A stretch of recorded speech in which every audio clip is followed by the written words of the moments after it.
The channel Ross Creations deserves JD's wood chipper. If you know JD, you know the wood chipper. If you haven't, it's a bearded dude who's really cool. You'll see him on YouTube at some point if you haven't. Anyway, Ross Creations deserves to burn. That channel needs to go down.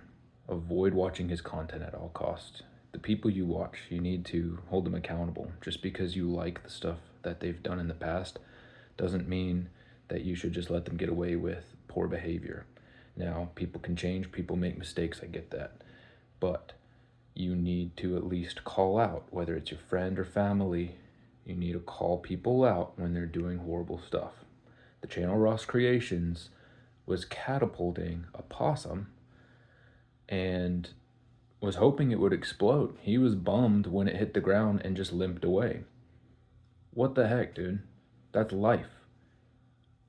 I don't know what your beliefs are as a viewer if you're watching this, but if you believe in God or if you don't, I have a take for you either way. If you believe in God, God created all things, all right? Spiders, all the scary stuff, snakes, all of it, with a purpose, with intent, and with beauty. It's art, all right?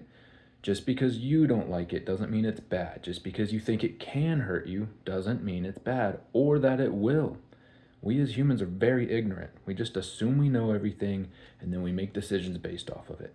All right? Have a little empathy. Try to see things outside of your perspective. See what everything else sees, okay? If you wouldn't do to yourself what you're planning to do to something else, right? Do to others as you would have them do unto you, that kind of thing. That's why that's in there. Same concept. If you wouldn't catapult yourself to see if you'd explode, then don't be a little coward and do it to something else because it's not your conscience. Why do you care, right? Don't do that. And if you don't believe in God so that you don't have that, moral standard, right, to go by, so you just make up your own rules because at that point, that's what you must be doing because who's setting the standard and why do they have the authority to set said standard over you? Well, use yourself and your feelings as a standard. Like I just said, would you do that to yourself? No? Then don't do it to something else, okay? Doesn't matter how small.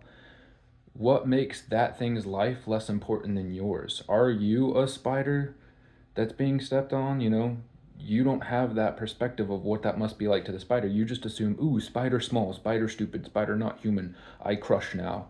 It scared me. I crush it. It's worthless. Okay, why? Because you're bigger and can think more than it? That's just how we perceive it. You do not know what goes on in a spider's head. Same thing with possums. And by the way, if you don't know, possums are extremely sweet. All right? They eat ticks, hundreds of ticks a day. They're very good to have in your yard. They're very clean. They are they'll hiss at you and then they'll play dead if you call their bluff. They do not do anything to you. I've interacted with wild possums many times to try to save them and get them out of my yard so my dogs don't get them. They're sweet. They talk a big game. Some of them aren't even good at that. But stop being ignorant to nature as well as other people. It's a good lesson for others, all right? Try to self-evaluate every so often and think about how you're acting outwardly to everything else. By the way, this is day 32, I think, of posting every day until I hit 1,000 subscribers. So if you stayed this long, please subscribe. And if you don't, then at least like the video so others can see it. See ya.